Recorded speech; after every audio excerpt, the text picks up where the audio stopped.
بسم اللہ الرحمن الرحیم۔ السلام علیکم ورحمۃ اللہ وبرکاتہ۔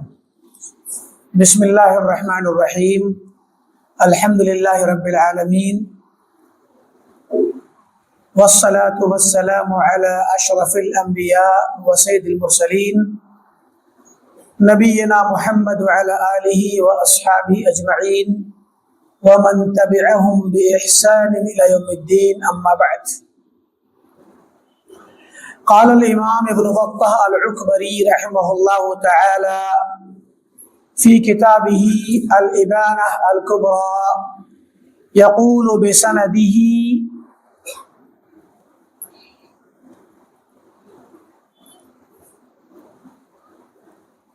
عن حماد بن زيد قال سمعت ابن عون يقول لا يمكن احد منكم اذنيه من هوى ابدا۔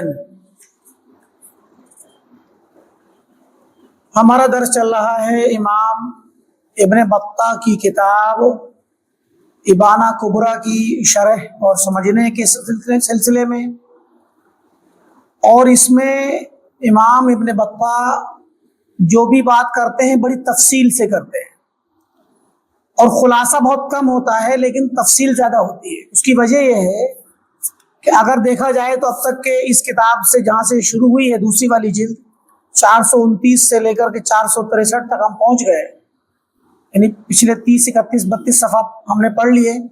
اگر دیکھا جائے تو اس کا خلاصہ 2 لائن میں ہوگا یا 2 جملوں میں ہوگا کہ اہل بدعت کے ساتھ اٹھنا بیٹھنا اور ان سے بحث و مباحثہ کرنا اور ان کی مجلس میں جا کے دین کی باتیں سننا جائز نہیں۔ یہ 3 جملے اصل دیکھا جائے تو اب تک کی 30 31 32 پیج میں یہ 3 ہی باتیں ہیں جو مختلف انداز میں گھوم گھوم کر کے آ رہی ہیں، لیکن کیسے آ رہی ہیں؟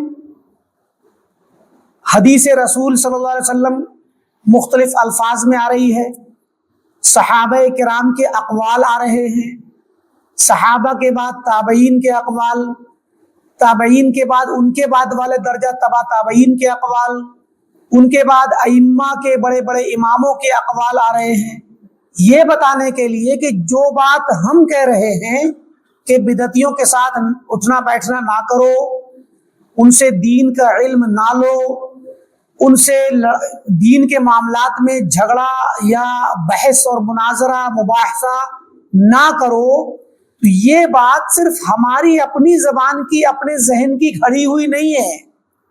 اس بات کو ابتدا سے صحابہ نے کہا ہے، حدیث نبوی میں کہا گیا ہے، صحابہ نے یہی کہا، صحابہ سے سن کر تابعین نے یہی کہا، تابعین سے سن کر تبع تابعین نے، ان کے بعد تبع الاتباع، ان کے بعد ائمہ نے، ائمہ فقہ نے، محدثین نے، بڑے بڑے علماء جن کی اقتداء کی جاتی ہے، جن کو بڑا عالم مانا جاتا ہے امت میں، جن کو معتبر عالم مانا جاتا ہے، وہ سب یہی بات کہتے تھے۔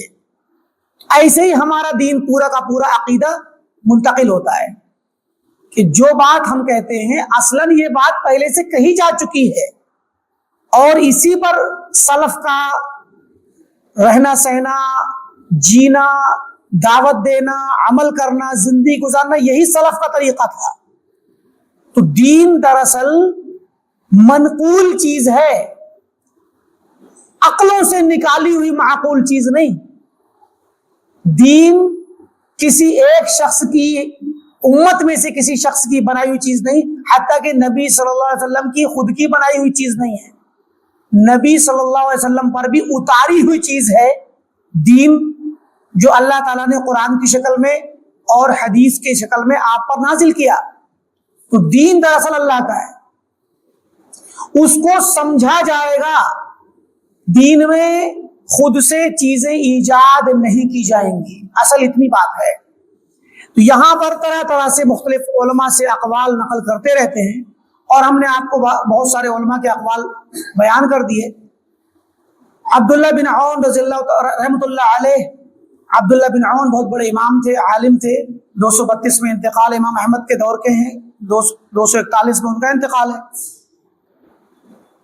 عبداللہ بن عون کہتے ہیں لا یمکن احد منکم اذنیہ من ہوا ابدا، تم میں سے کوئی بھی شخص اپنے دونوں کان کسی بدعتی کو یا کسی بدعت کو سننے کے لیے اپنے کان فراہم نہ کرے، یعنی کوئی بدعتی بدعت سنا رہا ہو، بدعت کا درس ہو رہا ہو، بدعتی کی تقریر ہو رہی ہو، تو اپنے آپ کو وہاں لے کے نہ جاؤ، اس کی باتیں نہ سنو۔ یہ اس طرح کی بات بہت سارے ائمہ نے، علماء نے، تابعین نے اور صحابہ نے کہی ہے۔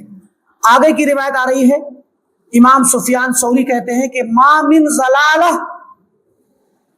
کوئی بھی گمراہی ہو، ضلالت گمراہی ہے، کوئی بھی گمراہی ہو، الا ولہا زینہ، مگر وہ بڑی مزین ہوتی ہے۔ اس گمراہی کو مزین کر کے، خوبصورت کر کے، ڈیکوریٹ کر کے پیش کیا جاتا ہے، گمراہی کو ڈیکوریٹ کر کے پیش کیا جاتا ہے۔ ڈائریکٹ بتایا جائے کہ یہ غلط بات ہے، گمراہی ہے، تو کوئی قبول ہی نہیں کرے گا۔ ابھی کچھ دن پہلے ایک شخص کا انتقال ہوا، سلمان ندوی کا، حالانکہ ابتداءً یہ ندوہ سے تعلق تھا اور اہل سنت سے تعلق تھا، لیکن آخری عمر میں رافضیوں سے جا ملے، تو انہوں نے طرح طرح سے صحابہ کرام پر طعن کیا۔ ان میں سے ایک طعن یہ تھا، ہم نے پچھلے ہفتے کے اپنے ایک درس میں جو سنابل میں ہوا تھا وہاں تفصیل سے اس کا جائزہ لیا ہے اور وہ یوٹیوب پر ڈال بھی دیا ہے ہم نے۔ کہتے تھے کہ بعض صحابہ منافق تھے، یعنی صحابہ میں کچھ صحابہ منافق تھے، جن کو گویا کہنا چاہتے جنہیں ہم صحابہ سمجھ رہے ہیں وہ منافق تھے۔ اب دیکھیے یہ بات اصل رافضیوں کی ہے۔ رافضی لوگ کہتے ہیں، شیعہ کہتے ہیں کہ صحابہ یہ دکھاوے کے طور پر اللہ کے نبی کے سامنے اسلام دکھاتے تھے، ورنہ دلوں میں ان کے کفر تھا۔ ٹھیک، یہ تہمت وہ ابوبکر عمر کو بھی لگاتے ہیں رافضی شیعہ۔ آپ سلمان ندوی نے وہی بات ایسے کرے کہی، اور اس کے بعد کیا کیا، اس ضلالت کو، گمراہی کو پیش کرنے کے لیے کہا یہ میں تھوڑی کہہ رہا ہوں، یہ تو اللہ کے نبی نے کہہ رکھی ہے،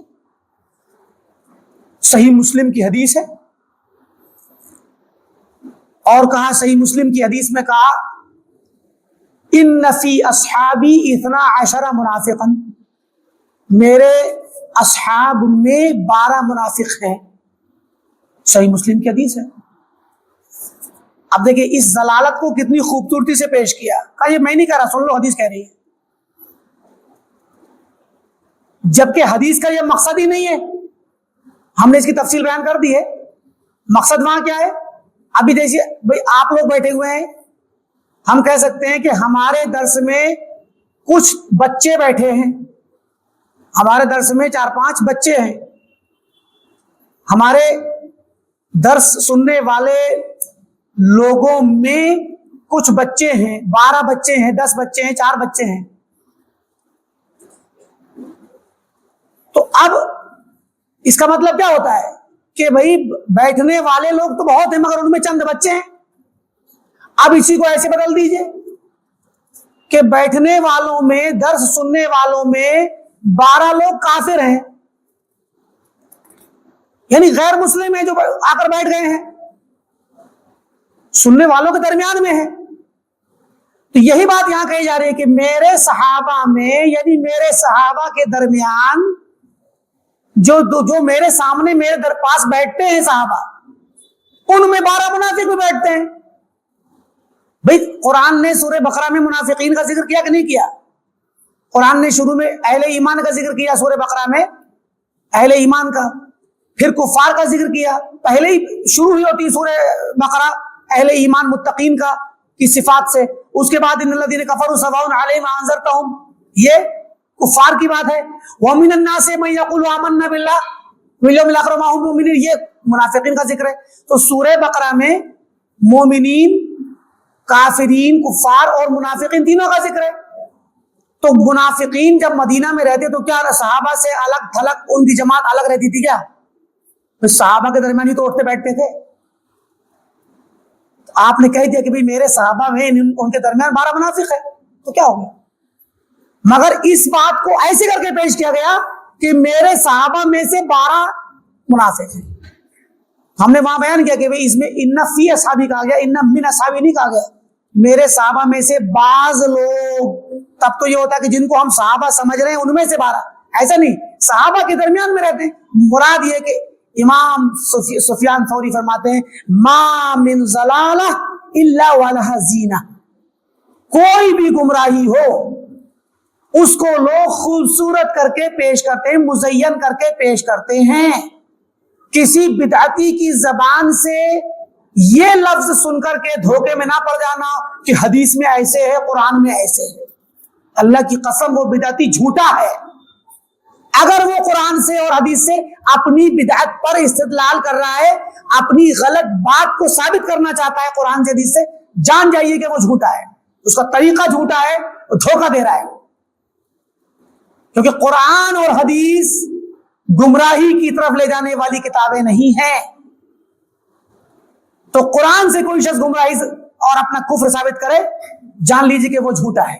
یہی مطلب ہے کہ ما من ضلالہ الا ولہا زینہ. فلا تعرض دینک او تعرض دینک, اپنے دین کو خطرے میں نہ ڈالو یا پیش نہ کرو.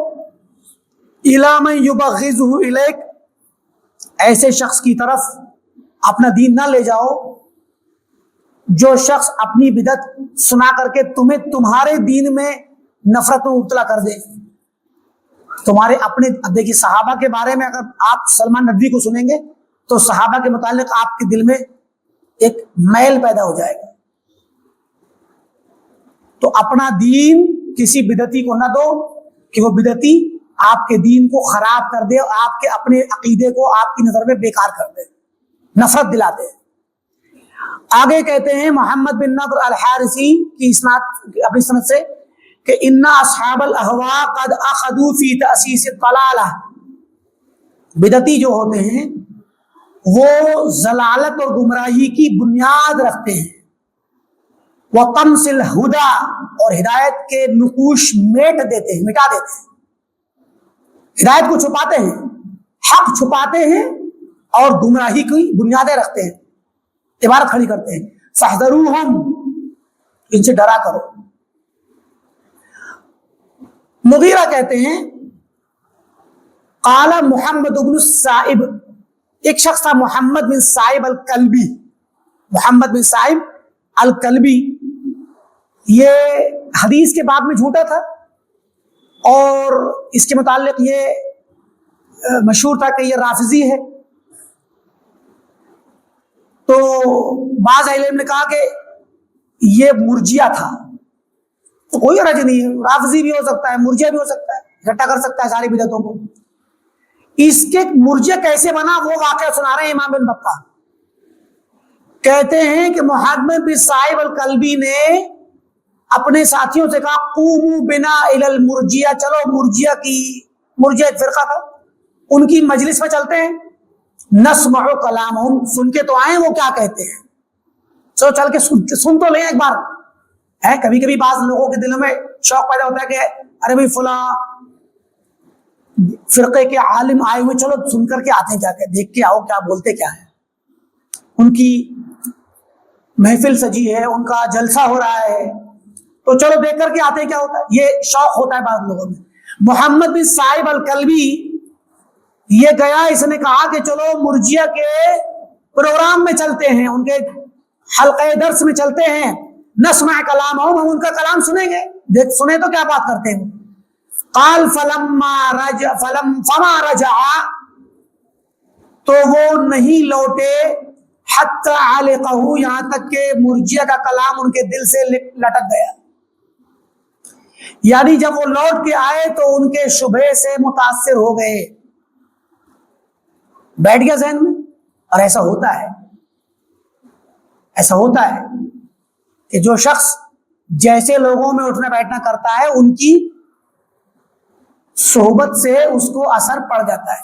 اب یہ نہ سوچے کہ نہیں ایسا شخص بڑا کمزور ہوتا ہوگا, کم عقل ہوتا ہوگا. اللہ کی قسم ایسے ایسے واقعات ہیں, ایسے ایسے واقعات ہیں آپ تعجب کریں گے. ہم نے سنایا تھا پہلے ایک واقعہ قبوریوں کے جو ہمارے ہندوستان اور بر صغیر میں قبر پرست لوگ ہیں ان کے علماء دلیلوں سے ثابت کرتے ہیں کہ بھئی قبروں پہ جانا ہے شرک نہیں ہے. ایسے ہی سعودی عرب میں جب امام محمد بن الوہاب رحمۃ اللہ علیہ کی دعوت شروع ہوئی ایک کچھ وقت پہلے، تو 200 سال پہلے 250 سال پہلے قریب، تو انہوں نے رسالے لکھنے شروع کیے کہ یہ بھئی قبروں پہ جو ہو رہا ہے وہ شرک ہے. تو ان کے علماء نے بتانا ثابت کرنا شروع کیا کہ یہ شرک نہیں ہے. تو یہ علمی رد اور سوال جواب یہ چلتا رہتا تھا کتابوں کے ذریعے. تو علماء نجد رسالے لکھتے تھے، جواب لکھتے تھے. ایک مرتبہ کیا ہوا کہ قصیم کے علاقے میں، سعودی عرب میں قصیم ایک علاقہ ہے، قصیم کے علاقے میں ایک مصر کی ایک فیملی رہتی تھی. تو ان کا ایک لڑکا تھوڑا سا بڑا ہو کے ہے، عبداللہ نام تھا، عبداللہ قصیمی. تو عبداللہ قصیمی بڑا مطلب ذہین انسان تھا اور پڑھ لکھ کر کے بہت بڑا اچھا عالم سا مطلب بن گیا اور وہ ردود لکھنے لگ گیا. قبر پرستوں کے سوالات اور ان کی دلیلوں کا جواب لکھا اس نے اتنی موٹی 2 جلدوں میں. سارے شبہات کا توڑ کیا، ساری دلیلوں کا ایسا جواب لکھا کہ لوگ، اچھا یہ جو کہ سعودی کے باہر کا انسان تھا تو سعودی والے بہت خوش ہوئے. ایسے ہی مولانا محمد بشیر سہسوانی، جو سہسوان بدایوں کے قریب ایک شہر ہے، سہسوان کے رہنے والے علامہ محمد بشیر سہسوانی جب حج کرنے کے لیے گئے انہی زمانوں میں تھوڑا کچھ وقت کے بعد، تو مکہ کا ایک شخص تھا احمد زینی دہلان، جو قبروں کے لیے اور وسیلہ لینا مردوں سے، یہ ساری کی ساری قبر پرستی کی دعوت دیتا تھا. اس سے مناظرہ کیا مولانا نے مکہ میں، اور مناظرہ کرنے کے بعد کتاب لکھی صیانت الانسان عن وسوسۃ الشیخ دہلان. وہ بھی اتنی بڑی 2 جلدوں میں کتاب لکھی. عرب کے لوگ بہت خوش ہوئے. آج سعودی عرب کا ہر پڑھا لکھا شخص جو دینی تعلیم یافتہ ہے یا بڑی یونیورسٹیز کا بڑا شخص ہے، ہر شخص مولانا محمد بشیر سہسوانی کو جانتا ہے. کیوں؟ یہ لوگ اس وقت یہ خوش ہوتے تھے کہ باہر کے علماء اگر آ کر کے ہمارے اس توحید کی دعوت کی تائید کریں تو خوش بہت زیادہ اس کو ان کو اچھا لگتا تھا، کیونکہ دنیا بھر میں اکیلے پڑ گئے تھے یہ لوگ عرب دنیا میں. تو عبداللہ قصیمی نے کتاب لکھی 2 جلدوں میں، تقریباً 1000 پیج سے زیادہ پیج ہیں اس میں، اس سے بھی موٹی کتاب ہے، 2 جلدیں. کتاب کا نام رکھا الصراع بین الاسلام والوطنیہ، اسلام اور بت پرستی کی کشمکش. یہ کتاب لکھی مکہ میں حرم شریف میں نماز پڑھانے والے ایک امام نے.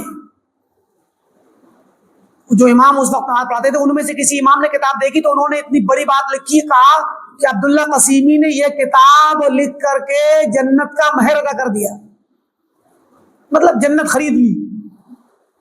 توحید کا دفاع کیا، اتنا توحید پر لکھی، شرک کے خلاف. اتنا بڑا شخص تھا کہ بڑے بڑے علماء اس کی، آج بھی اس کی کتاب کو آپ پڑھیں تو آپ کہیں گے کہ بہت بڑا عالم ہے. لوگوں نے تشبیہ دی کہ آج کے زمانے کا ابن تیمیہ ہے یہ، اتنا بڑا عالم. اچھا ذہن اس کا تھوڑا سا یہی تھا کہ مناظراتی ذہن تھا، تو مناظرہ کرتا تھا، تو یہ کتاب مناظرہ کتاب لکھی. پھر کچھ دنوں کے بعد کیا ہوا کہ جو کہ اصل خاندان مصر میں تھا، تو مصر جانا ہوا اس کا. مصر گیا، وہاں پر کمیونزم کا انقلاب تھا،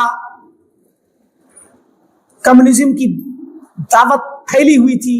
ان سے مناظرہ شروع کرتے کمیونسٹوں سے. کمیونسٹ تو ملحد ہوتے ہیں، اور ہوتے ہوتے کیا ہوا، اچانک اس کی رائے بدل گئی، ملحد ہو گیا، دین اسلام چھوڑ دیا. کتاب لکھی ہاذہ ہی الاغلال، یا ہاذہ الاغلال، یہ دین ہے، یہ سب کیا ہے، یہ سب جکڑ بندیاں ہیں اور بیڑیاں ہیں جو پیروں میں، گلوں میں، ہاتھوں میں پڑی ہوئی ہیں، اس سے باہر آؤ. دین کا انکار کر دیا. کس شخص نے؟ جس نے توحید کا جھنڈا بلند کیا، شرک کے خلاف کتاب لکھی. آج بھی علماء اور طلباء، ہم جیسے طلباء آج بھی اس کتاب کو پڑھتے ہیں. کبھی کبھی کچھ مسئلے مسائل دیکھنے کے لیے کہ کیسے اس شبہ کا رد کیسے کریں گے، تفصیل سے لکھا اس نے. اور اس کتاب کو علماء حرم نے، علماء مکہ اور مدینہ نے دیکھ کر اتنے خوش ہو کہا کہ جنت کی اس نے ٹکٹ لے لیا اور اس حوروں کا مہر نہ کر دیا. وہ انسان مولد ہو کر کے مرا. کیوں؟ مصر میں مولدوں کا بہت دورہ تھا، ان سے مناظرے کرتا تھا، کتاب پڑھنا، جواب دینا، کتاب پڑھنا، مجلسوں میں مناظرے کرنا. پتہ نہیں کوئی کتاب کسی کی سامنے آ گئی ہوگی، وہ پڑھا، اس پر ڈھیر ہو گیا. تو ہم اور آپ جیسے عام لوگ، کم علم لوگ کیا اپنے آپ کو بچا پائیں گے اور کیا سوچیں گے کہ یہ نہ سوچے کوئی انسان کے نہیں ہمارا ایمان بہت مضبوط ہے، ہم اگر کسی بدعتی کی مجلس میں جائیں گے بھی تو کیا ہوتا ہے، نہیں کچھ نہیں ہوتا، چلو چلتے ہیں، یہ نہ سوچے. سمجھے کہ نہیں؟ تو یہ بہت اہم چیز ہے. تو یہ محمد بن صاحب الکلبی گیا، حدیث کا راوی ہے اور روایات بہت اس سے ملتی ہیں، بہت کتابیں بھی لکھی اس نے. لیکن کیا ہے کہ جو ہے اصنام و قریش کے نام سے کتاب لکھی، تاریخ لکھی اس نے باقاعدہ. تو گیا اور مرجیہ کے حلقے میں گیا، مرجیہ کی بات سنی اور اس کو اچھی لگی، مرجیہ ہو گیا. ایسے ہی ایک روایت آ رہی ہے عمران بن موسیٰ سے، صدوق ہیں، بیچ میں کتاب سے حذف ہے کچھ عبارت پہلے سے، قردہ و خنازیر کا لفظ آ رہا ہے کہ کہنا چاہتے ہوں گے کہ یہ بدعتی لوگ جو ہیں یہ بندروں کی طرح اور خنزیروں کی طرح ہیں، ان سے دور رہو، یہ مطلب ہے. فضیل بن عیاض کہتے ہیں من تواضع للہ رفعہ اللہ، جو شخص اللہ تعالیٰ کے لیے تواضع کرے گا اس کو اللہ تعالیٰ بلند کرے گا. ومن کان مجلسہ مع المساکین نفعہ، جو مسکینوں کے ساتھ اٹھے بیٹھے گا اس کو یہ اٹھنا بیٹھنا مسکینوں کے ساتھ مطلب چھوٹے طبقے کے لوگوں کے ساتھ جو مالی اعتبار سے کمزور ہوتے ہیں، تو کیا ہوتا ہے کہ وہ تواضع کی دلیل ہے. یہ اپنے آپ کو انسان اتنا بڑا نہ سمجھے کہ اگر کوئی چھوٹا شخص گزرے تو اس سے سلام نہ کرے، اٹھنا بیٹھنا نہ کرے، تو یہ اس کو فائدے، اس کے لیے فائدے کی چیز ہے. فائدہ اس لیے ہوگا کہ جب وہ مسکینوں کے ساتھ اٹھے بیٹھے گا تو خود کی مال و دولت اور رفعت اور عالی شان جو پوزیشن ہے اس پر غرور نہیں آئے گا، بلکہ ان کو دیکھ کر کے اسے تواضع آئے گا، اللہ تعالیٰ کی نعمت کا شکر ادا کرنے کا جذبہ پیدا ہوگا، تو ان کی مجلس اسے فائدہ پہنچائے گی. وَإِيَّاكَ أَن تَجْلِسَ، اور ڈرو اس بات سے کہ تم بیٹھو مع من یفسد علیک قلبک، ایسے لوگوں کے ساتھ جو تمہارے دل کو فاسد کر دیں، دل کو خراب کر دیں. دل کو خراب کون کرے گا؟ بدعتی لوگ کریں گے، شبہات والے لوگ. ولا تجلس مع صاحب ہوا، اور کسی ہوا پرست خواہشات کی پیروی کرنے والے شخص کے ساتھ نہ بیٹھو. فإنی اخاف علیک مقت اللہ، میں ڈرتا ہوں کہ تم پر اللہ تعالیٰ کا غضب اور مقت نازل نہ ہو جائے. ظاہر ہے کہ اللہ کا غضب نازل ہوگا ہر اس شخص پر جو اللہ تعالیٰ کی مخالفت کرے گا. آگے نقل کر رہے ہیں عبداللہ مبارک سے، انہوں نے کہا اپنے شاگرد اسماعیل طوسی سے کہا کہ یکون مجلسک مع المساکین، مسکینوں اور چھوٹے طبقے کے لوگوں کے ساتھ بیٹھا کرو، اس سے دل میں شکر اور تواضع پیدا ہوتا ہے. وَإِيَّاكَ أَن تَجْلِسَ مَعَ صَاحِبِ بِدْعَةٍ، اور خبردار کبھی بدعتی کے ساتھ مت بیٹھنا. ابن مبارک کہہ رہے ہیں، عبداللہ بن مبارک. آگے حدیث روایت آ رہی ہے، عثمان بن زائدہ کہتے ہیں کہ اوصانی سفیان الثوری، مجھے سفیان ثوری نے وصیت کی اور کہا لا تخالط صاحب بدعہ، بدعتی کے ساتھ اٹھنا بیٹھنا نہ کرو. اب دیکھیے سب الگ الگ علماء ہیں اسی زمانے کے آس پاس کے، آگے پیچھے ان کا انتقال ہے، تو سفیان ثوری بھی منع کر رہے ہیں کہ نہ بیٹھو بدعتی کے ساتھ، عبداللہ مبارک بھی منع کر رہے ہیں کہ نہ بیٹھو بدعتی کے ساتھ، فضیل بن عیاض منع کر رہے ہیں، یہاں پر پیچھے گزرا یہ محمد بن نضر حارثی منع کر رہے ہیں. سارے علماء دوسری صدی کے مختلف سالوں میں ان کا انتقال ہے، 100 سے لے کے 200 کے بیچ میں. آگے دیکھیں یہاں بڑی اچھی روایت آ رہی ہے، یحییٰ بن عثمان الحمصی کہتے ہیں کہ حدثنا الفریابی، ہم سے حدیث ہمیں بیان کیا فریابی نے، ہم نے ان کا قول نقل کیا تھا پچھلے ہفتے کے درس میں. فریابی ان کا نام محمد بن یوسف الفریابی ہے، فاریاب کے رہنے والے، فریاب کہتے ہیں ان کو. تو فریابی ان کا انتقال 212 ہجری میں ہے، ٹھیک، امام فریابی یہ امام بخاری کے استاد ہیں اور امام احمد بن حنبل کے استاد ہیں، ٹھیک. اور سفیان ثوری جن کی بات چل رہی ہے ان کے شاگرد ہیں. سفیان ثوری کے شاگرد، امام اوزاعی کے شاگرد. سفیان ثوری 161 میں انتقال، امام اوزاعی کا انتقال 157 میں، ان کے شاگرد ہیں. 212 میں خود ان کا انتقال ہے. امام بخاری کے استاد، امام احمد کے استاد. دیکھیں کتنا جلیل القدر اماموں کے درمیان ہے یہ، بڑے بڑے اماموں کے شاگرد اور بڑے بڑے اماموں کے استاد. محمد بن یوسف الفریابی، ٹھیک. ان کے بارے میں علماء نے بہت بڑی بڑی باتیں کہی. امام صاحبی کہتے ہیں یہ امام حافظ شیخ الاسلام ہیں، ٹھیک. اچھا، امام بخاری خود کہتے ہیں یہ اپنے زمانے کے سب سے افضل ترین لوگوں میں سے تھے. ان کا قول ہے، پچھلے ہفتے گزرا، ان سے ایک آدمی نے پوچھا کہ ایک شخص ابو بکر کو گالی دیتا ہے تو کیا حکم ہے اس کا؟ کہا کافر ہے. فریابی نے کہا کہ وہ شخص کافر ہے جو ابو بکر کو گالی دے. یہ ابو بکر کو ایک مثال ہو گئی، انہی کے نام لے کے پوچھا گیا، ورنہ کسی بھی صحابی کو گالی دے گا تو وہ کفر ہے. اور کہا کہ کیا میں اس کی نماز جنازہ پڑھوں؟ کہا کہ بالکل نہیں. تو دوسرے شاگرد نے پوچھا کہ شیخ اگر وہ مر جائے، کوئی ایسا شخص جو ابو بکر رضی اللہ عنہ گالی صحابہ کو گالی دیتا تھا، صحابہ کو گالی دینے والا مر جائے تو صرف صحابہ کو گالی دیتا تھا، باقی تو لا الہ الا اللہ پڑھتا تھا. اب کیا کریں جنازے کا؟ کہا اسے ہاتھ نہ لگاؤ، لکڑیوں سے اٹھا کر کے لے جاؤ اور اس کو ایک گڈھا کھود کر کے ڈال کے پاٹ دو، بغیر نماز جنازہ پڑھے. امام احمد کے بیٹے عبداللہ کے شاگرد ابو بکر الخلال نے اپنی کتاب السنہ میں نقل کیا ہے، ٹھیک. یہی امام فریابی کے بارے میں امام بخاری کہتے ہیں کہ استاد امام فریابی. بخاری کہتے ہیں کہ میں نے دیکھا امام فریابی کے مجلس میں کچھ لوگ آئے تو ان سے کسی نے کہہ دیا کہ شیخ یہ جو چند لوگ آئے ہوئے ہیں یہ مرجیہ ہیں، جس مرجیہ کا ذکر بھی چل رہا. تو امام فریابی نے کہا کہ نکالو ان کو مجلس، نکلو، ہمارے درس میں نہیں بیٹھ سکتے. تو یہ سٹینڈ تھا اہل بدعت کے متعلق. رافضی کے متعلق کہا کہ کافر ہے، نماز نہ پڑھو اور پھینک دو، ایسی گڈھے میں ڈال دو. فریابی نے.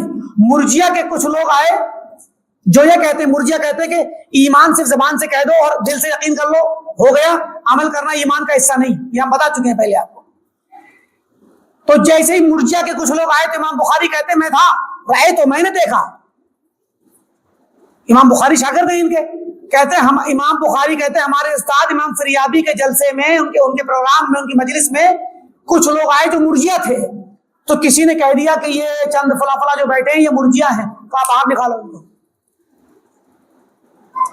اب ان کو اپنی یہ چیز بے عزتی اور یہ اتنے بڑے امام کا رویہ ایک دم ان کے دل کو لگ گیا، ڈر گئے وہ لوگ. فوراً آئے. امام بخاری کہتے ہیں آ کر انہوں نے معافی مانگی، توبہ کا اعلان کیا کہ آج کے بعد ہم مرجیہ کے مذہب پر نہیں رہیں گے اور مرجیہ کے علماء سے نہیں ملیں گے، ہم مرجیہ کے اس مذہب سے رجوع کرتے ہیں. امام فریابی کے اس سٹینڈ کا نتیجہ کیا ہوا؟ امام تھے بڑے کہ انہوں نے توبہ کی. امام بخاری نے اس بات کو اپنی کتاب میں نقل کیا ہے تاریخ میں، اور اس کو امام ذہبی نے امام بخاری سے نقل کیا سیر عالم النبلا میں. اچھا، یہ فریابی کہتے ہیں، یہ شاگرد امام سفیان ثوری کے. تو فریابی کہتے ہیں کہ ہم سے سفیان ثوری کہا کرتے تھے کان ینہانی، مجھے منع کرتے تھے. سفیان ثوری مجھے منع کرتے تھے عن مجالست فلان، ایک شخص اس کے یہاں نہیں جانا. سفیان ثوری باقاعدہ مجھے منع کرتے کہ فلاں کی مجلس میں مت جانا. کہا کہ رجلن یعنی رجلن من اہل بدع، ایک بدعتی شخص تھا. نام لے کے منع کرتے سفیان ثوری، فلاں جو شخص ہے نا اس کے پروگرام میں مت جانا، اس کی تقریر مت سننا. یہی کام آج اگر بعض علماء اہل حدیث یا بعض علماء جو سنت پر خیرت رکھتے ہیں اگر کرتے ہیں کہ بھئی فلاں شخص کی بات نہ سنو، فلاں، آج کے زمانے میں بہت سارے لوگ ہیں جو سوشل میڈیا پر جن کی تقریریں چلتی ہیں، وہاں اگر ہم کہہ دیتے ہیں مثلا کہ بھئی ڈاکٹر اسرار کی تقریر نہ سنو، نام لے کے اگر ہم نے کہہ دیا تو لوگ کہتے ہیں کہ بھئی آپ نام لے کر کے کیوں فتنہ پھیلاتے ہو؟ آپ نام لے لیتے ہو کہ پھر فلاں کا نام، سیدھے کہو کہ بدعتی کے یہاں نہ جاؤ۔ بھئی بعض مقام ایسے ہوتے ہیں جہاں پر نام لے کے بتانا ضروری ہوتا ہے۔ ابھی دیکھیں بہت ساری روایتیں گزر رہی بدعتیوں سے دور رہنے کی۔ بھئی ممکن ہے ایک شخص، ایک نوجوان شخص ہو، ایک عام آدمی ہو، کوئی خاتون ہو، کوئی نوجوان لڑکی ہو جو آج کل دینی تعلیم سیکھنے کے لیے بے چین رہتے ہیں لوگ، تو آج کل خاص کر جب سے موبائل انٹرنیٹ کا زمانہ آیا ہے، سوشل میڈیا کا زمانہ آیا، تب سے لوگوں میں دین کا شعور بھی بڑھ گیا کیونکہ آسان ہو گئی چیزیں، تو لوگ سننا چاہتے ہیں۔ جب سن رہے ہوتے ہیں تو پھر ان کو بتانا پڑتا ہے کہ فلاں آدمی کی تقریر نہ سنو، مثلا ڈاکٹر اسرار کی نہ سنو، ڈاکٹر ذاکر نائک کی نہ سنو، علی مرزا کو نہ سنو، اور فلاں کو نہ سنو، فلاں کو نہ سنو، نام لے کے بتایا جاتا ہے۔ فرحت ہاشمی خواتین میں بڑی مشہور ہیں، ڈاکٹر فرحت ہاشمی، ہمارے یہاں کی خواتین کا پوری دنیا کے اندر خواتین ان کو خود سنتی، جو اردو کا طبقہ ہے۔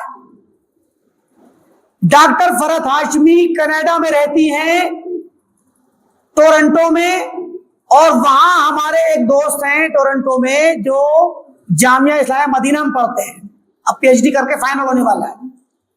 وہ ہمیں بتاتے ہیں کہ ان کا وہاں پر جو ایکٹیویٹی ہے وہ کیسے کیسے لوگ ان کے یہاں آتے ہیں، ان کے پروگرام میں بیٹھتے ہیں، ان کے متعلق تفصیلات وہ انہوں نے بہت ساری پہلے بتا رکھی ہیں۔ ہم لوگوں نے بھی دیکھا، محمد رحمانی صاحب نے باقاعدہ ڈاکٹر فرحت ہاشمی کی تقریریں، ان کے درس جو یوٹیوب پر ان کے پڑھے ہیں تفسیر کے بارے میں اور دیگر چیزوں کے، جب درسوں کو مسلسل سنا، کھنگالا، تب جا کر کے بہت ساری باریکیاں نکل کر کے آئیں اور پتہ چلا کہ یہ جماعت اسلامی کی ہیں اور جماعت اسلامی کے منہج کو پھیلاتی ہیں، ان کے شوہر بھی جماعت اسلامی سے منسلک ہیں، ان کا خاندان جماعت اسلامی سے منسلک ہے، اور یہ بدعتی علماء کو ان کی تفسیروں کو پڑھ پڑھ کے سناتی ہیں اور کہتی سب کی پڑھو، سب کی تفسیر پڑھنا کہتے ہیں، چاہے وہ مولانا احمد رضا خان بریلوی کی تفسیر ہو اس کو ہی پڑھو، اور مولانا ابو العلا مودودی کی تفسیر پڑھو، سب کو پڑھو۔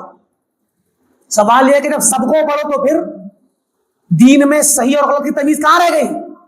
تو مراد یہ ہے کہ اب ان سے ڈرایا جاتا ہے تو لوگ کہتے ہیں کہ بھئی آپ کیوں ان کے نام لیتے ہیں، وہ تو ٹھیک ہیں، ان پر تو کوئی خرابی نظر نہیں آتی۔ بعض لوگوں کی خرابیاں بہت باریک ہوتی ہیں، جلدی سمجھ میں نہیں آتی، لیکن آپ جب تمام تقریریں سنیں گے، تمام کتابیں پڑھیں گے، تمام پروگرام کوئی شخص، کوئی عالم دیکھ لے گا، تب پتہ لگائے گا کہ کہاں خرابیاں ہیں۔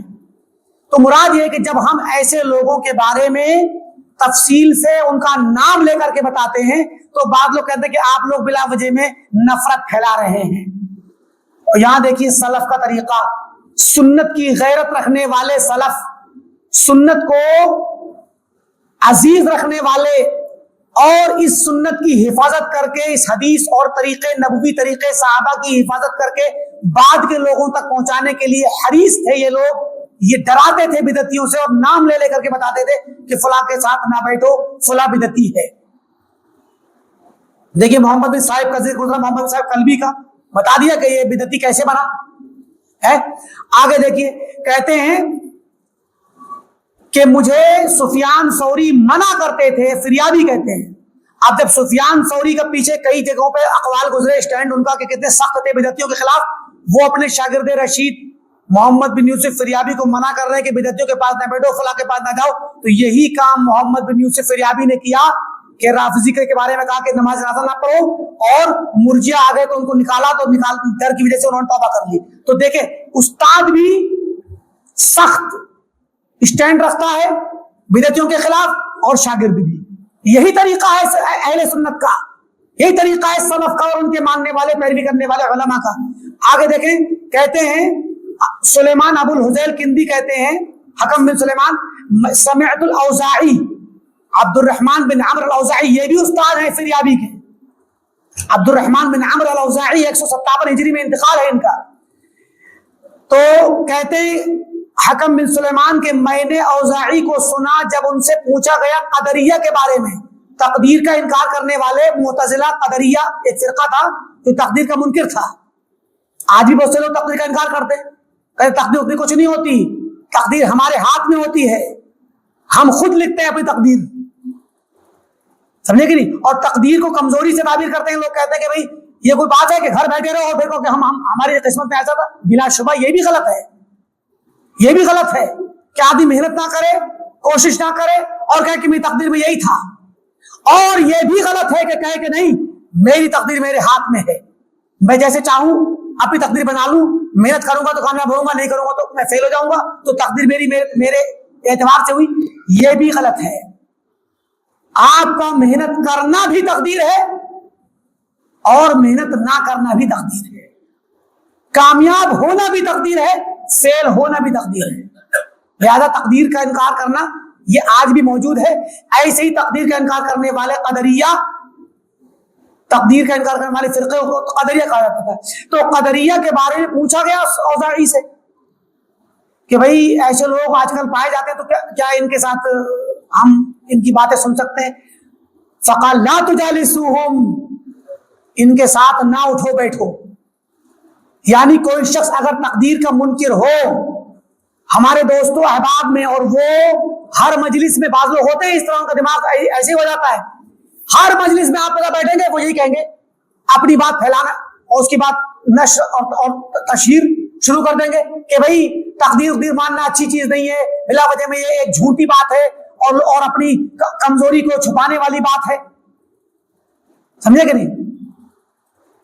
تو ایسے لوگوں کے ساتھ اٹھنا بیٹھنا روک دینا چاہیے فوری طور پہ، کیونکہ یہ شخص آپ کے عقیدے میں شک پیدا کر رہا ہے، تقدیر کے متعلق شک ڈال کر کے آپ کا عقیدہ اور ایمان خراب کرنا چاہتا ہے. لہٰذا ایسے ان لوگوں کا ساتھ فوراً چھوڑ دیں. تو کہتے ہیں آگے امام مطلب اپنی سند سے نقل کر رہے ہیں عبد الرحمن بن مہدی سے. عبد الرحمن بن مہدی بہت بڑے امام ہیں یہ، عبد الرحمن بن مہدی. عبد الرحمن بن مہدی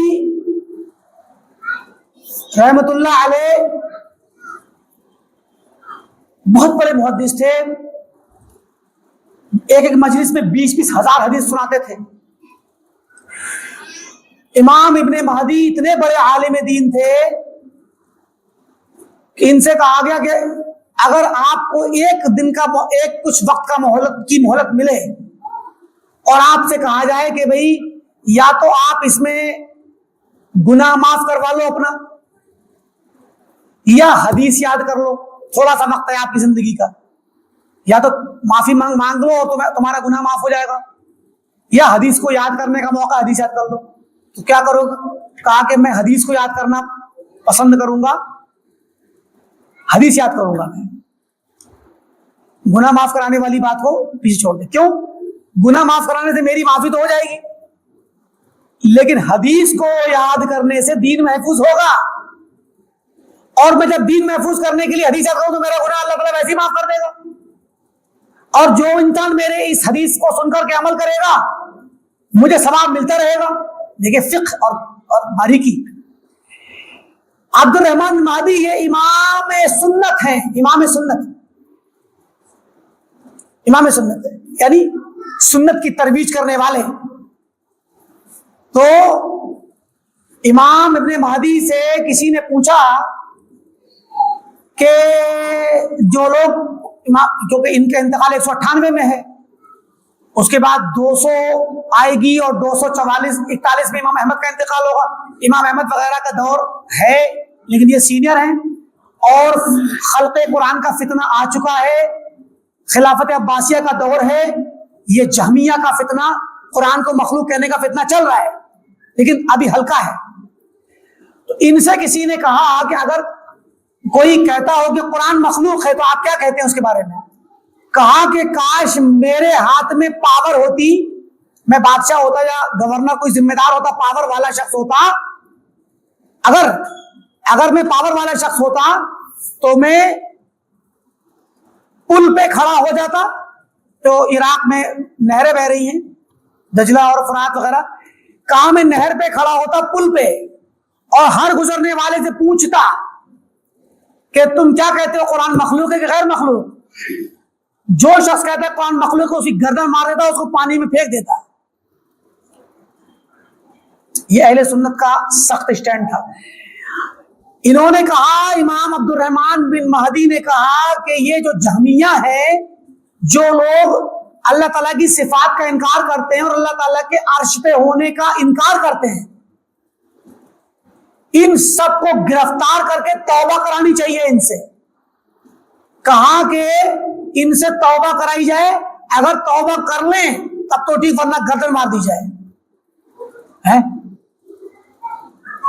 یہ موقف تھا سلف کا۔ یہ عبد الرحمن بن مہدی نے کہا اپنے شاگرد مقاتل بن محمد سے، کہا کہ یا ابا الحسن لا تجالس ہؤلاء اصحاب البدع، یہ جو بدعتی لوگ ہیں نا، اس زمانے میں جہمیہ تھے، قدریہ تھے، مرجیہ تھے، خوارج تھے، کہا کہ ان کے پاس نہ بیٹھا کرو، یہ بدعتیوں کے پاس نہ بیٹھو۔ ان ہؤلاء، یہ بدعتی لوگ، یفتون فیما تعجز عنہ الملائکہ، ایسے مسئلوں میں فتویٰ دیتے ہیں جن مسئلوں کا جواب دینے سے فرشتے بھی عاجز ہو جائیں۔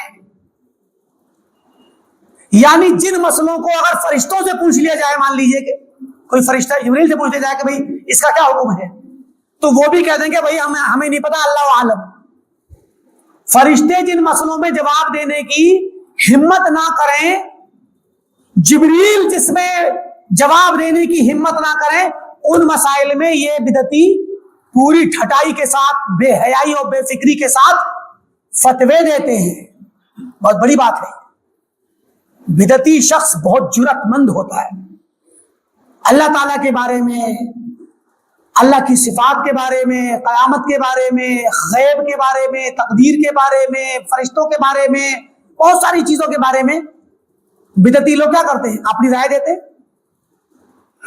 اور رائے دے کر فتویٰ دے کر کے منع کر دیں گے، یہ جائز نہیں ہے، یہ غلط ہے، یہ حرام ہے، یہ انکار کر دیں گے، کھلواڑ کرتے ہیں دین کے ساتھ۔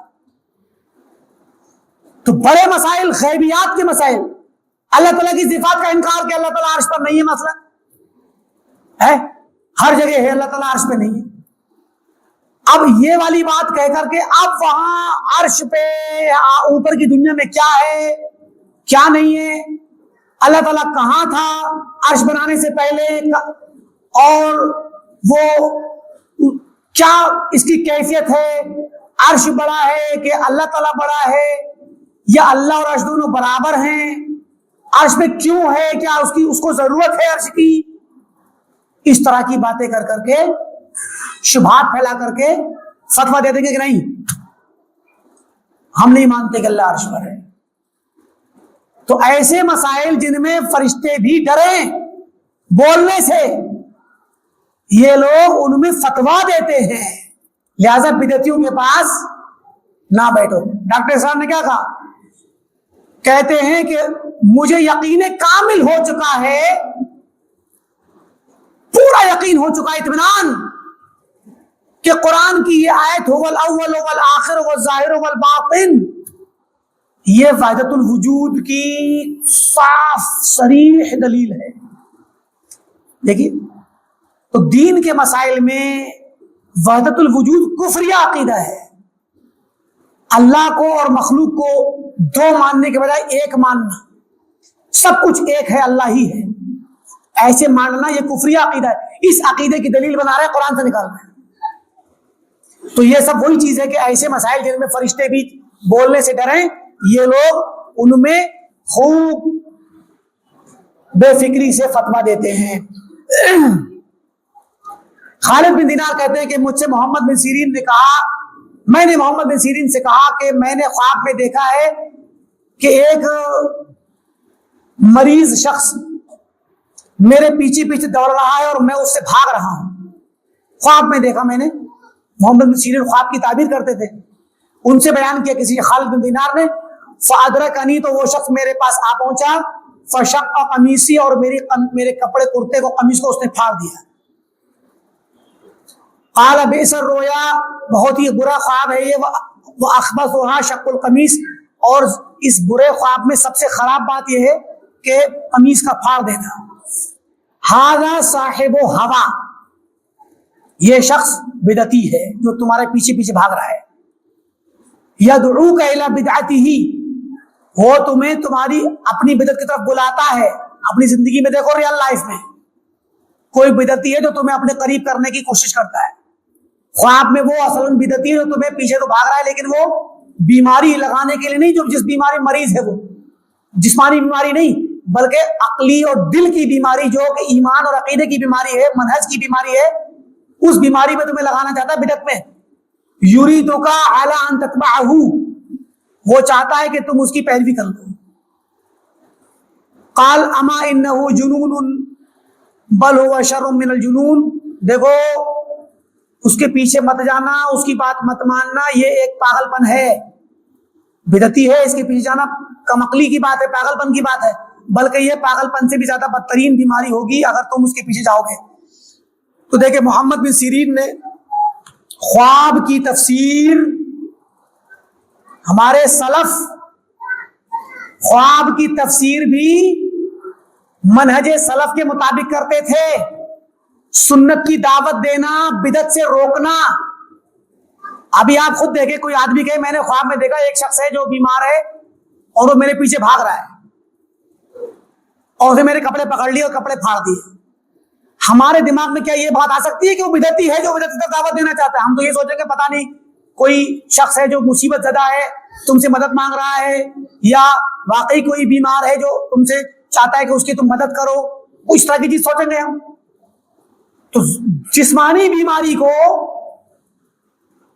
اس کی قمیص کے پھاڑ دینے کو ابن سیرین نے تفسیر کیا بدعت کی دعوت سے کہ بدعتی ہے.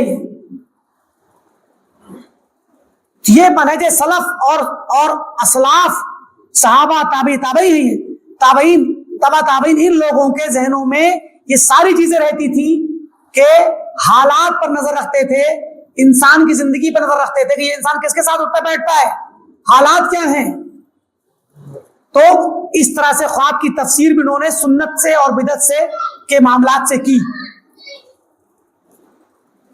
ہشام کہتے ہیں کہ کانا محمد والحسن یقولان، محمد بن سیرین اور حسن بصری کہتے تھے لا تجالسوا اصحاب الاهواء، اہل بدعت ساتھ نہ بیٹھو، ولا تجادلوهم ولا تسمعوا منهم، ان کے ساتھ مناظرہ نہ کرو اور سنو مت. یہ پیچھے گزر چکی روایت، آگے والی بھی گزر چکی. ابو درداء کہتے ہیں من فقہ الرجل ممشاه ومدخله ومجلسه، آدمی کی سمجھداری کی دلیل ہے کہ وہ اپنے چلنے پھرنے کو دیکھے، اٹھنے بیٹھنے کو دیکھے، کن کے ساتھ جاتا ہے، کس گھر میں جاتا ہے، کہاں سے نکلتا ہے، یہ سب دیکھے اور غور کرے کہ میں غلط جگہ تو نہیں جاتا.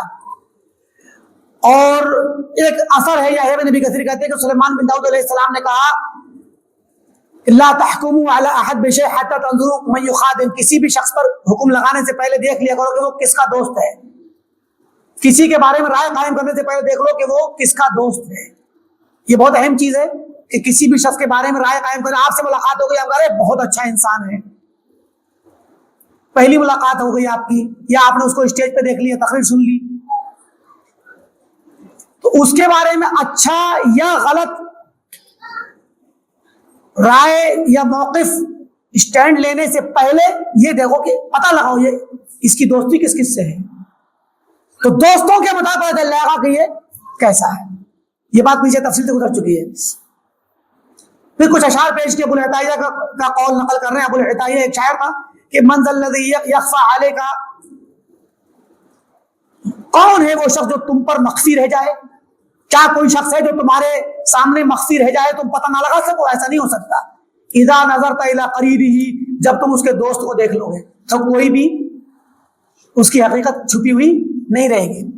وعلی الفتى باتباعہ، اور کسی بھی شخص پر، نوجوان پر، ہر بندے پر اس کی طبیعت سے، طبعاً فطرتاً، اس کی فطرت کی وجہ سے کیا ہوتا ہے، سیمتن، اس کے شکل و صورت اور اس کے طور طریقے پر ایک علامت ہوتی ہے. یعنی اندر کی طبیعت کیا ہے، اندر کا مزاج کیسا ہے، وہ مزاج اس کے رویے پر، شکل و صورت پر، چال ڈھال پر مترشح ہوتا ہے. پتہ چلتا ہے اس کے انداز سے کہ وہ اندر سے کس طرح کے ذہن کا انسان ہے. طلوع علی جبینہ، اس کی جبین اور پیشانی پر وہ فطرت ابھر کے آتی ہے. پتہ چلتا ہے کہ یہ شخص اچھے مزاج کا ہے، برے، سنت پر ہے کہ بدعت پر ہے، توحید پر ہے کہ شرک پر ہے، پتہ چل جاتا ہے. تو کوئی بھی چھپا ہوا نہیں رہ سکتا. شابی کہتے ہیں مجھ سے، کہتے ہیں کہ علی بن ابی طالب نے ایک آدمی کو دیکھا جو کسی دوسرے شخص سے دوستی رکھتا تھا، اس کے ساتھ اٹھتا بیٹھتا تھا، اور علی رضی اللہ تعالیٰ عنہ اس سے اس دوسرے آدمی کو ناپسند کرتے تھے. تو انہوں نے، علی نے یہ بات کہی جو آگے اشعار کی شکل میں آ رہی ہے کہ وَلَا تَصْحَبْ أَخَ الْجَهْلِ وَإِيَّاكَ وَإِيَّاهُ، تم کبھی بھی جہالت کے بھائی سے، جہالت کے بھائی کے ساتھ نہ بیٹھو. جہالت کا بھائی جاہل انسان. وَإِيَّاكَ وَإِيَّاهُ، خبردار اس کے ساتھ کبھی اٹھنا بیٹھنا مت کرنا. فَكَمْ مِنْ جَاهِلٍ أَرْدَى حَلِيمًا حِينَ آخَاهُ، بہت سے جاہل ایسے ہیں جنہوں نے ایک عقل مند انسان کو، حلیم انسان کو، جب انہوں نے ان سے دوستی کر لی تو انہیں تباہ و برباد کر دیا. دوستی کی وجہ سے صحبت کا اثر ہوا، ایک اچھا خاص سمجھدار انسان بیکار ہو گیا. یقاس المرء بالمرء، آدمی کا قیاس کیا جاتا ہے، سمجھا جاتا ہے آدمی کو کہ اس کے دوسرے والے دوست سے. ایک آدمی کے بارے میں پتہ لگانا ہو، اس کے دوست کو دیکھیں، اذا ما ہوا ما شاء ہو، جب وہ اس کے ساتھ چلتا پھرتا ہے. کہتے نا ارے فلاں کے ساتھ جا رہا ہے، اچھا ایسا شخص ہے. لوگ ایسے فیصلہ کر دیتے ہیں، اور یہ ایک بہت بڑی علامت ہوتی ہے. کسی بھی انسان کے دوستوں کو دیکھ کر کے اس کے کریکٹر پہ فیصلہ کرنا بہت حد تک صحیح ہوتا ہے. وَلِلشَّيْءِ عَلَى الشَّيْءِ مَقَایِیسٌ وَأَشْبَاهُ، کسی ایک چیز دوسرے چیز کے لیے مقیاس بنتی ہے، پیمانہ بنتی ہے، اور اس کے مشابہ ہوتی ہے ایک چیز دوسرے چیز کے. وَلِلرُّوحِ عَلَى الرُّوحِ دَلِیلٌ حِینَ یَلْقَاهُ، ایک روح دوسری روح کے لیے دلیل اور گائیڈ بنتی ہے جب وہ ملاقات کرتی ہے. آپ کی ملاقات، ہم نے پچھلے ہفتے بتایا تھا کہ روحیں اللہ تعالیٰ نے ایک ساتھ پیدا کی. تو اگر آپ کی روح کسی ایسے شخص سے ملاقات کرے جس کی روح کے ساتھ آپ کی روح کا تعلق تھا اللہ تعالیٰ کے یہاں، تو آپ کی روح اس کو گائیڈ کرے گی، اس کی روح آپ کو گائیڈ کرے گی، اور دونوں ایک دوسرے اکٹھے ہو جائیں گے اور ایک دوسرے کو لے جائیں گے ایسی جگہ جہاں خود ان کا ذہن کام کرتا ہے اور جن سے محبت ہے. لے کے چلو بھائی فلاں کے یہاں چلتے ہیں، لے جائیں گے. تو کیا ہوتا ہے کہ ایک شخص کی دوسرے شخص سے جو محبت اور دوستی ہے وہ اس بات کی دلیل ہے کہ وہ دونوں ایک سے مذہب پر ہیں، ایک سے عقیدے پر ہیں، ایک سے منہج پر ہیں. وَذُو الْحَزْمِ إِذَا أَبْصَرَ مَا يَخْشَىٰ تَوَقَّاهُ، اور جو حزم اور پختہ فیصلے والا شخص ہوتا ہے، عقل مند، وہ جب یہ دیکھتا ہے کہ جس چیز سے وہ ڈر رہا ہوتا ہے اور وہ دکھ جاتی ہے تو اس سے دور ہو جاتا ہے. یعنی اگر وہ بدعت کو دیکھ لے تو بدعت سے دور ہوتا ہے، غلط راستہ دیکھے اس سے ہٹ جاتا ہے. وَذُو الْغَفْلَةِ مَغْرُورٌ، اور غافل انسان دھوکے میں رہتا ہے.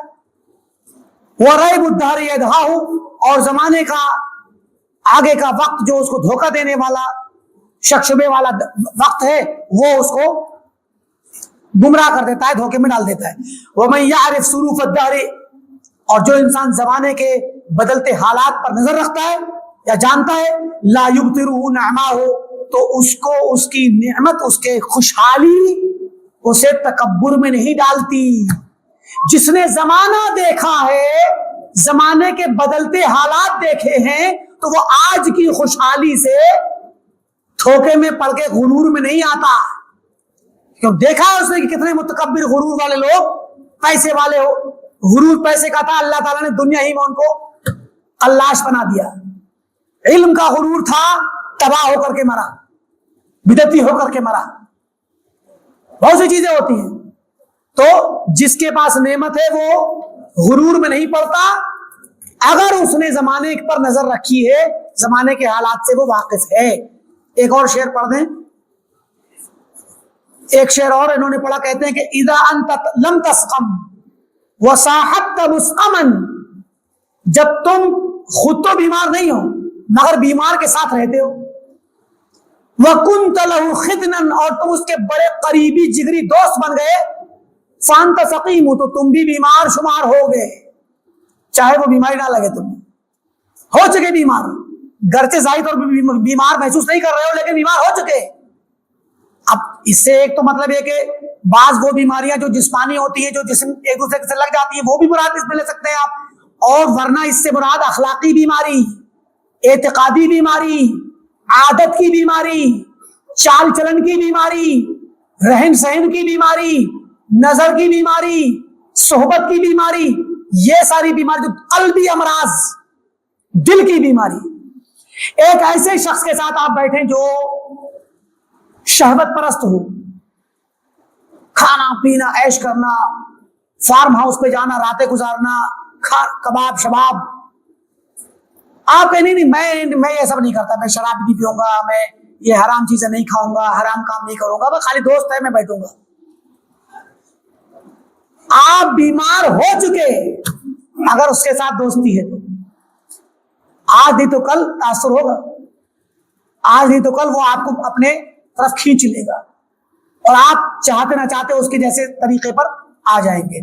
اس کے بعد امام شافعی کا ایک قول نقل کرتے ہیں، اب اس طرح سے ربیع بن سلیمان کہتے ہیں کہ امام شافعی کو میں نے سنا یقول صحبت من لا یخشى العار عار فی القیامہ، ایسے شخص کی صحبت اختیار کرنا جو شخص عار سے نہیں ڈرتا۔ عار کا مطلب بھئی ایک آدمی بدعتی ہو، ایک آدمی گنہگار ہو، ایک آدمی بدکار ہو، تو جب اس نے گناہ کر لیا اگر وہ عار سے ڈرتا تو گناہ نہیں کرتا۔ لوگ دیکھیں گے تو اس کو عار ڈرائیں گے کہ اتنے گندا کام کرتے شرم نہیں آتی، اپنے گھر والوں کو بدنام کرتے ہو، بیوی بچوں کو شرمندہ کرتے ہو، بچوں کی شادی نہیں ہوگی، تمہارے بچوں کو کوئی قبولے گا نہیں جب تم اتنے گندے کام کرو گے، عار آ گئی۔ تو جو شخص عار سے نہیں ڈرتا اس کے ساتھ کوئی شخص اگر بیٹھے گا اور دوستی رکھے گا تو اس شخص کو قیامت میں عار اٹھانی پڑے گی۔ تو اب یہ ظاہری گناہ کرنے والے لوگوں کے ساتھ بھی یہی معاملہ رہے گا اور بدعتیوں کے متعلق بھی۔ یہ اسی سیاق میں پیش کی گئی یہ روایت کہ بدعتی کو چاہیے کہ بدعت کا راستہ چھوڑ کے سنت پر آئے، تو سنت کا راستہ عافیت کا، عزت کا راستہ ہے، اور بدعت کا راستہ یہ عار اور بدنامی کا راستہ ہے، دنیا اور آخرت دونوں میں۔ تو بدعتی کے ساتھ بیٹھنا قیامت میں عار اٹھانی پڑے گی، قیامت میں بے عزتی اٹھانی پڑے گی۔ اور اس کے بعد عون بن عبداللہ جو کہ عبداللہ بن مسعود کے بھائی عتبہ کے ہوتے ہیں، مطلب صحابی کے ہی خاندان سے، عون بن عبداللہ بن عتبہ بن مسعود، عون بن عبداللہ بن عتبہ، عتبہ کے بھائی عبداللہ مسعود، عتبہ بن مسعود عبداللہ مسعود صحابی کے بھائی ہیں، تو ان کے پوتے ہیں عون بن عبداللہ، تابعی ہیں، ثقہ ہیں، یہ مرجی تھے لیکن بعد میں توبہ کر لی تھی انہوں نے، 120 میں انتقال ہے۔ عون بن عبداللہ کہتے ہیں لا تجالسوا اہل القدر، تقدیر کا انکار کرنے والوں کے ساتھ نہ بیٹھو، ولا تخاصموہم، اور ان کے ساتھ بحث مباحثہ نہ کرو، فإنہم یضربون القرآن بعضهم ببعض، کیونکہ یہ لوگ قرآن کے ایک حصے کو دوسرے حصے سے مارتے ہیں، ایک آیت کو دوسری آیت کے خلاف قرار دیتے ہیں، کہتے ہیں کہ یہ آیت اس کے خلاف ہے لہذا نہ اس کو مانا جائے گا نہ اس کو مانا جائے گا، یہ اس کے خلاف، یہ اس کے خلاف، اسی لیے اپنی عقل سے فیصلہ کرتے ہیں۔ آگے انہوں نے نقل کیا وہ واقعہ جو ہم بہت پہلے سنا چکے ہیں، یونس بن عبید کا، بصری، یونس بن عبید بصری بہت بڑے امام ہیں، یہ شعبہ بن حجاج کے ایک رشتہ دار کہتے ہیں کہ کنتو، ان کے داماد ہیں، وہ کہتے ہیں خبیل، کہتے ہیں کہ میں یونس بن عبید کے پاس تھا، ایک آدمی آیا، اس نے کہا کہ ابو عبداللہ، یونس بن عبید کا ان کی کنیت ہے، ابو عبداللہ آپ ہمیں منع کرتے ہیں کہ ہم عمرو بن عبید بصری جو کہ معتزلی تھا، تقدیر کا منکر تھا، عمرو بن عبید معتزلی کی مجلس میں نہ جائیں، وقت دخل علیہ ابن کا، جبکہ تمہارا بیٹا ان کے پاس جا چکا اس کی مجلس میں، آپ ہمیں منع کرتے ہو، بیٹے کو منع نہیں کرتے۔ تو انہوں نے کہا ابنی، میرا بیٹا، یعنی مطلب انہیں پتا نہیں تھا، میرا بیٹا جاتا ہے وہاں، قال نعم، کہا فتغیر یونس، یونس غصے میں آ گئے، فلم ابرح حتی جاء ابن، تو تھوڑی دیر ہوئی تھی کہ اچانک ان کا بیٹا آ گیا اس مجلس میں، ان کی اپنی مجلس میں، عبداللہ. فقال یا بنی، بیٹے،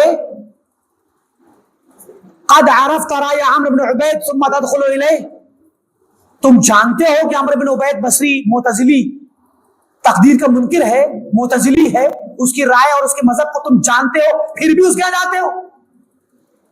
فجعل یعتذر، تو وہ اعتذار کرنے لگا کہ ابو معاف کر دیجئے، میں فلاں کو لے گیا تھا، فلاں ایک ساتھ تھے، جانا تھا، ان کے ساتھ گیا تھا، کہ علم لینے نہیں گیا تھا، ایسے ہی چلا گیا تھا بس.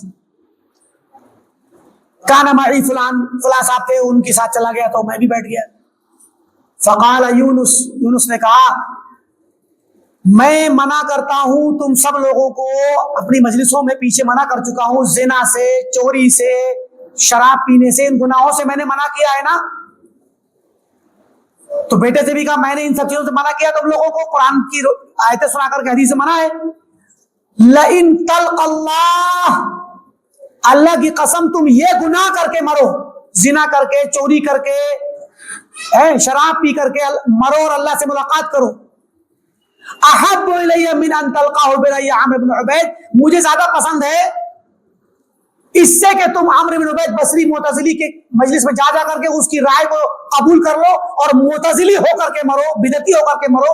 اس کے مقابلے مجھے یہ پسند ہے کہ تم چور بن کے مرو، زناکار بن کے مرو، یا شرابی بن کے مرو. تو پھر سعید بن عامر کہتے ہیں ما رأینا رجلا قط کان افضل منہ، یعنی یونس. تو ہم سعید بن عامر کہتے ہیں کہ ہم نے کبھی بھی یونس بن عبید سے زیادہ اچھا سنت کی پیروی کرنے والا انسان نہیں دیکھا. جی انہوں نے اپنے بیٹے کو اتنی بڑی بات کہی.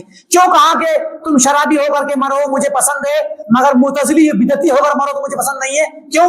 کیونکہ شرابی انسان جب شراب پیتا ہے، زناکار زنا کرتا ہے، چوری کرنے والا چور چوری کرتا ہے، اسے پتا ہے کہ یہ گناہ ہے، وہ کسی وقت بھی توبہ کر کے معافی مانگ سکتا ہے. اور گناہوں کو اللہ تعالیٰ، یہ جو گناہ ہیں، ان گناہوں کو معاف کرنے کے لیے اللہ نے کہہ دیا کہ شرک سے چھوٹے جو گناہ ہوں گے میں معاف کر سکتا ہوں. لیکن یہ جو بدعتی ہے عمرو بن عبید معتزلی، یہ تقدیر کا منکر ہے. عمرو بن عبید سورہ تبت یدا کا انکار کرتا تھا، کہتا تھا کہ اگر یہ سورت تبت یدا بھی لگے تب قرآن اتارنے سے پہلے اللہ تعالیٰ نے لوح محفوظ میں لکھ دی تھی تو پھر بنی آدم پر اللہ تعالیٰ کی کوئی بھی حجت قائم نہیں ہوئی. بھئی اللہ نے پہلے سے لکھ دیا تھا ابو لہب کے بارے میں کہ یہ جہنم میں داخل ہوگا، ٹھیک، ایمان نہیں لائے گا، اور پھر قرآن میں نازل بھی کیا اس کو. اب اس ابو لہب کے پاس رسول کو بھیجنا اور کہنا کہ ابو لہب چچا جان آپ ایمان لے آئیے، پہلے سے لکھ رکھا ہے کہ ایمان نہیں لائے گا، اور پھر رسول کو بھیجنا کہ جا کے کہو کہ ایمان لے آؤ، چچا ایمان لے آؤ، تو کیا حجت قائم ہوئی؟ ایسے عقلی طور پہ کہتا تھا تو کہتا تھا کہ میں نہیں مانتا اس کو. تو یہ شخص تو قرآن کا منکر تھا، تقدیر کا منکر تھا، یہ تو کفر ہے. تو کوئی کفر کر کے مرے گا تو وہ زیادہ بڑی چیز ہے کہ جو گناہ کر کے مرے گا بڑی چیز ہے. ظاہر ہے کفر کر کے مرنا زیادہ بڑی چیز ہے، کیونکہ وہ بدعتی ہے، وہ اپنے کو صحیح سمجھتا ہے، وہ تو توبہ بھی نہیں کرے گا. تو یہ معاملہ ہے. بہرکیف یہیں پر رکتے ہیں. یہ جو بات ہم نے بیان کر دی تھوڑی سی اس کی وضاحت کر دیں. یہ کہنا کہ بندے پر کفر پہلے سے لکھا ہے تو ایسے شخص کو دوبارہ سے دعوت دینا دین کی، یہ تو کوئی بات نہیں، وہ تو کفر ہی کرے گا جب لکھا ہوا ہے. اس کا مختصر چھوٹا سا جواب یہ ہے کہ جو کفر اس کے بارے میں لکھا گیا ہے کہ یہ کفر کرے گا، تو یہ کفر لکھ دینے کی وجہ سے نہیں کرے گا یہ بندہ کفر، بلکہ اللہ تعالیٰ کو پہلے سے پتا ہے کہ میں اس بندے کو طاقت دے کر کے، اختیار دے کر کے، دل میں سوچنے سمجھنے کی پاور دے کر کے پیدا کر رہا ہوں. تو یہ کیا کیا کرے گا اللہ کو یہ پتا ہے. یہ کیا کرے گا خود سے سوچ کے، یہ کیا کرے گا اپنے اختیار سے کیا کرے گا اللہ کو پہلے سے پتا ہے. ٹھیک، تو اللہ تعالیٰ کے پتا ہونے سے تو نہیں نہ کر رہا ہے، وہ جو خود کرے گا. اگر تھوڑی دیر کے لیے مان لیا اللہ تعالیٰ نے لکھا نہ ہوتا تقدیر کو تو اللہ تعالیٰ کو پتا تھا نا کہ کون سا بندہ کیا کرے گا. اللہ کے علم میں تو ہے نا کہ میں نے جو جو بندے پیدا کیے ہیں ان میں سے کون بندہ نیک کام کرے گا کون برا کام کرے گا, اللہ کو پتا ہے کہ نہیں ہے؟ عالم الغیب ہے اللہ تعالیٰ. اب مان لیجیے کہ اللہ نے بھی تقدیر لکھی نہیں, تو کیا اللہ تعالیٰ کے جان لینے سے اس بندے نے کیا کہ یہ خود کر رہا ہے, خود کر رہا ہے؟ اللہ نے اس کو سوچنے سمجھنے کی طاقت دی ہے, وہ اپنی صلاحیت سے جو سوچ رہا ہے وہ کر رہا ہے. تو یہ کفر کر رہا ہے, یہ ایمان لا رہا ہے. اللہ کو دونوں کے بارے میں پتا ہے. تو صرف جان لینے سے تو بندہ مجبور نہیں ہو گیا. تو جس طرح جاننے سے مجبور نہیں ہوا ویسی لکھنے سے ہی مجبور نہیں ہوا, کیونکہ اللہ جو جانتا تھا وہی لکھ دیا اس نے, یہ بتانے کے لیے کہ دیکھو میرا علم کتنا صحیح ہے. تو بندہ جو کچھ بھی فعل کرتا ہے اچھا کرے یا برا کرے, ایمان لائے یا کفر کرے, توحید پہ چلے یا شرک پہ, سنت پہ یا بدعت پہ, اطاعت کرے یا نافرمانی, نیک کام کرے یا گناہ کرے, یہ سارے کے سارے کام بندہ اپنے اختیار سے کرتا ہے, اپنی چاہت اور اپنی چوائس سے کرتا ہے. اللہ تعالیٰ کو یہ چیز پہلے سے پتا ہے کہ بندہ ایسے کرے گا. اسی چیز کو اللہ تعالیٰ نے اپنے علم کا دعویٰ کر کے خالی ہے کہ انسان کے ابھی ہم کہیں کہ مجھے پتا ہے کہ فلاں یہ مثال ہے کہ گیم ہو رہا ہے, یہ فلاں گیم کا کیا نتیجہ ہوگا مجھے اندازہ ہے, تو کہہ دینے سے وہ بات نہیں بنتی. کیونکہ بعد میں آپ کہیں کہ میں نے کہا تھا, کوئی کہا کیسے کہاں کہا تھا, کیا دلیل دو, تو وہ لکھ کے رکھ لو کہ فلاں ٹیم جیتے گی. کچھ لوگ کہتے ہیں نا, تو اس کے لکھنے سے نہیں جیتی, وہ تو اپنا کھیل کھیلے, وہ جو جس کا اچھا کھیل تھا وہ جیتا, جس میں کمی تھی وہ ہار گیا. ایسے ہی ایک سمجھانے کے لیے اللہ تعالیٰ نے بھی ساری چیز کو پہلے سے لکھ دیا, کیونکہ جو لکھا وہی چیز وہ جانتا تھا. تو بندوں کے بارے میں وہ جانتا تھا پہلے سے ہی کہ کون بندہ کیا کیا کرے گا, اسی کو اللہ نے اپنے علم کو لکھ دیا. بس لکھنے سے بندہ مجبور نہیں ہو گیا, بندہ کرتا وہ ہے جو اس نے سوچ کے کرنا ہے. تو اللہ نے وہ لکھا جو وہ کرے گا, بندہ وہ نہیں کرے گا جو اللہ نے لکھا, یعنی لکھنے کی وجہ سے نہیں کرے گا, جو کرنے والا ہے اس کو اللہ نے لکھ دیا پہلے سے. زیادہ اس پہ کنفیوز ہونے کی ضرورت نہیں ہے. اسی پہ اکتفا کرتے ہیں. اللہ تعالیٰ سے دعا ہے کہ اللہ تعالیٰ ہم تمام کو دین اسلام کی اور عقیدے کی صحیح سمجھ عطا فرمائے اور سنت پر قائم دائم رکھے, بدعت سے اور اہل بدعت سے ہم سب کو دور رکھے, ہمارا خاتمہ توحید پہ اور سنت پر ہو, آمین. والسلام علیکم ورحمۃ اللہ وبرکاتہ.